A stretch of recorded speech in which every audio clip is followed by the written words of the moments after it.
Hola, buenas tardes. Hoy nos reunimos aquí para presentar el libro de María Rosa, Senderos de Fuego, que es una novela para adolescentes y también infantil, y por qué no también para adultos que quieran pues conocer a su niño o niña interior. Me pregunté, ¿para qué los cuentos y hadas? Para los niños y adolescentes. Y buscando con mi gran maestra Loreta Cornejo de Madrid, terapeuta infantil, encontré un artículo muy apropiado y os lo voy a leer.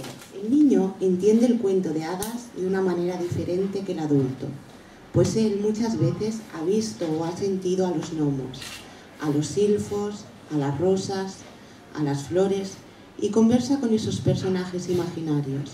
Con sus juegos se une a él, sin pedir explicaciones, los acepta como naturales, como algo que son y existen y que lo acompañan en su vida diaria. El niño puede volar en alfombras mágicas, puede subirse a una nube, puede expresar un deseo y cumplirlo. Puede tener una hada madrina, su dragón, su escudo y su caballo.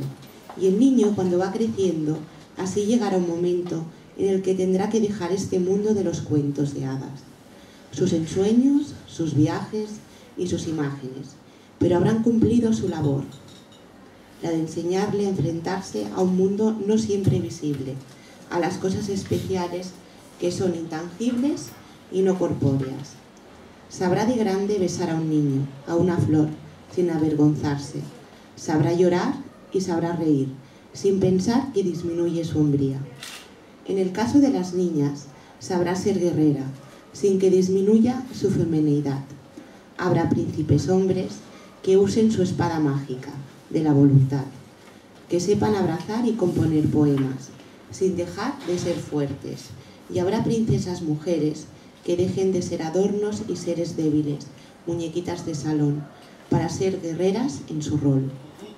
Sabrá tener en sus manos la fuerza de acariciar hijos y legarles su fortaleza, su vigor y su ideal. Senderos de Fuego encuadra totalmente en lo que acabo de decir. Ahora me gustaría presentaros a la autora, a María Rosa. Y María Rosa nació en Buenos Aires y vivió varios años en Barcelona y actualmente reside en Palma. Ha sido docente en literatura infantil y estética entre 1985 y 2002. Ejerció varios cargos en el Ayuntamiento de Mar del Plata, Argentina, como regidora de Educación y Cultura, vicepresidenta del Consejo Deliberante y concejala de la Mujer. Ha realizado tareas de investigación y escritura para el área de Educación en Valores del Ayuntamiento de Barcelona entre 2005 y 2006.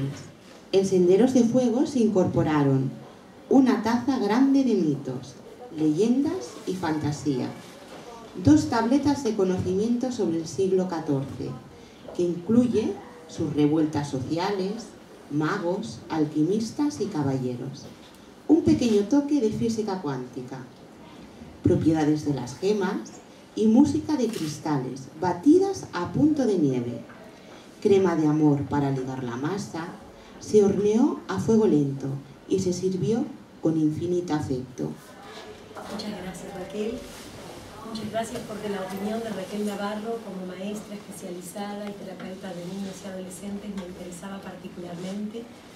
Muchas gracias también a esta librería, que es justamente una de las librerías secretas que se mencionan en el libro. El libro se gestó hace muchos años. La primera vez que tuve la suerte de venir a esta isla sin saber que años más tarde sería mi lugar en el mundo, el lugar que iba a elegir para vivir. Me quedé fascinada con las cuevas del Drac, me parecieron un lugar fantástico, como lo son por otro lado las cuevas de Mallorca, las que conocemos y las que se están descubriendo. Todo lo que es el mundo subterráneo, sus poderes, sus estalactitas y estalagmitas, los minerales que lo forman. Lo que yo quería era escuchar las cadencias del lenguaje, pero no el idioma, entendámonos, el lenguaje, la manera de expresarse, la manera de dirigirse a los otros, particularmente de los chicos, porque quería reflejar cómo las niñas y los niños hablaban en un contexto determinado. Pero luego me faltaban más elementos históricos, y entonces logré que algunas personas me facilitaran libros del siglo XIV, una época que a mí me gusta muchísimo por sus extrañas revueltas populares, porque perteneciendo a la Edad Media tiene un momento como de inflexión, y decidí que uno de los personajes que iba a dar un salto en el tiempo y el espacio iba a venir del siglo XIV para aterrizar en el siglo XXI con la consiguiente sorpresa para sí y para los demás. Y por otro lado, las leyendas mallorquinas que me gustaban tanto, que me parecían apasionantes, y entre otros el famoso dragón, ese dragón tan curioso que luego parece que con el tiempo se achicó, pero seguramente algún día habrá explodido fuego y habrá sido inmenso y habrá estado arrasando por todas las cuevas y ahora vive en el fondo de una de ellas.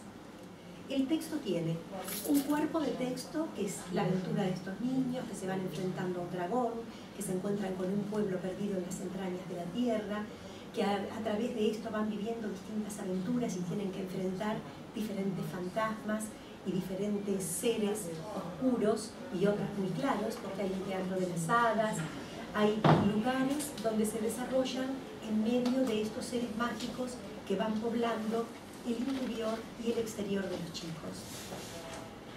Pero también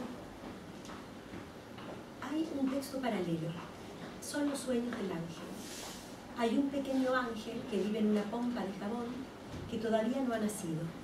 Y este ángel va tocando cada capítulo en un lenguaje poético que habla el sentimiento, toca cada capítulo, dice algo y continúa. Dice algo y continúa hasta el final del libro. El libro tiene además dos apéndices.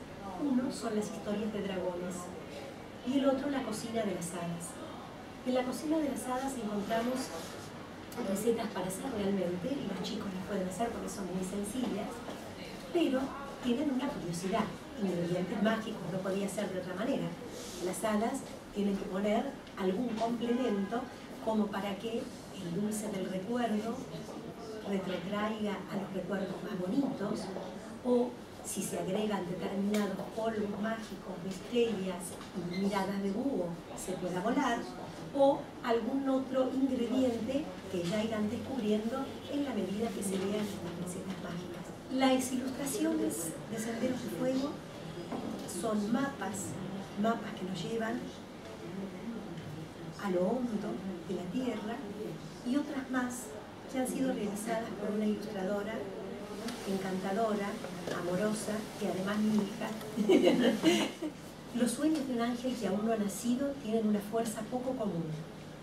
Sueñan mundos breves como resplandores que iluminan los sitios por donde pasan, porque encerrado en su pompa transparente, el ángel viaja. Si alguna vez te encuentras un camino de lucecitas, no lo dudes, por allí pasó su sueño. Estos sueños pueden tener diferentes colores, que cambian girando como si bailasen. Algunos saben a helado de vainilla, a caramelo de fresa o a espuma de chocolate, pero sobre todo nos muestran lugares desconocidos, habitados por criaturas mágicas que los humanos solo vemos a través de la imaginación. Cuando un ángel entra en el sueño de otro ser, algo extraño acontece. Si el soñante es un árbol, se llena de flores. Si es un cachorrito, siente que está protegido y seguro. Si es una persona, ésta sabe que ha recibido un mensaje, pues los ángeles son siempre mensajeros. No importa mucho entenderlos, basta con sentir su belleza, permitiendo que su claridad entre en la mente. Nadie puede verlos ya que son invisibles, pero si pasas cerca de ellos, sentirás que una pluma muy suave te roza la cara, haciéndote sonreír. El pequeño ángel que flotaba en las cuevas soñó que construía caminos señalados con estalactitas de cristal. Estaba dibujando un sendero de paz.